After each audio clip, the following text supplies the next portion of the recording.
What's up YouTube? This is Coach Donny with ElevateYourself.org. In this video we'll talk about how to pass a float serve with your platform. And this video was suggested by Anthony Lamb, so thank you so much for this video suggestion. Before I talk about how to pass a float serve, make sure you watch my Passing Fundamentals video by clicking the links in the video description below. It's very important to understand the proper stance, how to form your platform, where to contact and the proper spacing, and all that information is covered in the Passing Fundamentals videos. So make sure you watch that video because a lot of that will be built on that foundational knowledge. When passing float serves, I like to teach what I call the 90-10 principle. 90-10 means that I should be 90% committed to where I think the ball is going to land within arm's length, and then I also need to be 10% willing to adjust at the last second when the ball changes direction.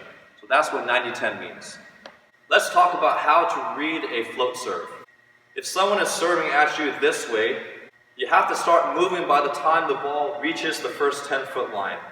What that means is if the ball is already veering to the right, you need to start moving in that direction before the ball crosses the net. Or maybe the ball is going short or deep, and you have to start moving in that general direction by the time the ball reaches the first 10-foot line. By the time the ball reaches the net, that's when you should start forming your platform. If you form your platform too early, you cannot move quickly to the ball and you'll end up swinging sideways. So make sure that you're moving to the ball with your hands apart before you put your platform together. By the time the ball reaches your 10-foot line, you should be making that 10% adjustment that we just talked about.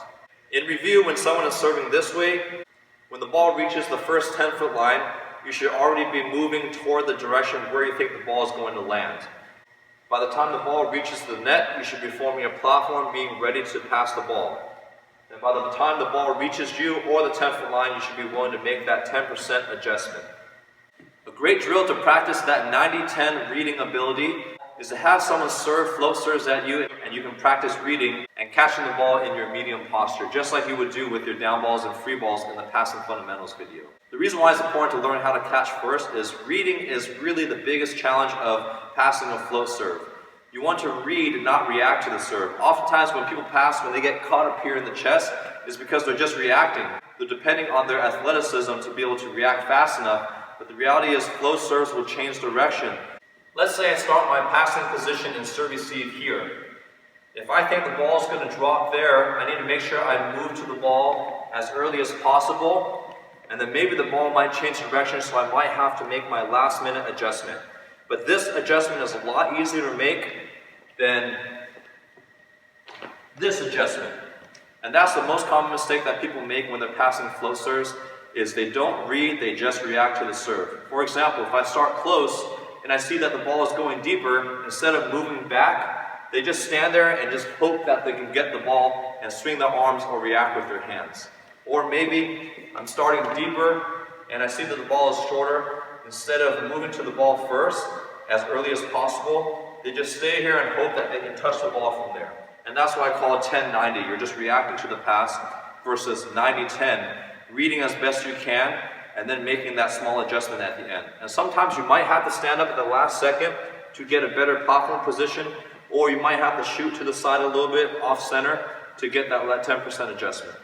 The best way to get better at reading is to read every single time and to be wrong as many times as possible. And it's okay to be wrong because that's how you gain reading experience, and over time you will get better. But if you never take that chance to be wrong, you will never learn how to be right. And you're always reacting and depending on your athleticism, which will have a plateau over time.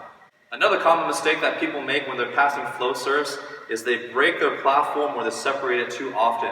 Now sometimes you might have to do that to get a little bit more power or to get a better angle when you can't get your feet all the way there.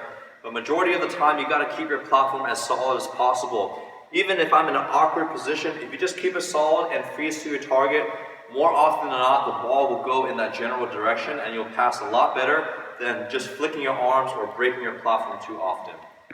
And if you find yourself constantly having to pass up here or break your platform, that just means your feet have to be behind the ball more and you have to do more reading than reacting.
Thanks so much for watching this video about how to pass a float serve.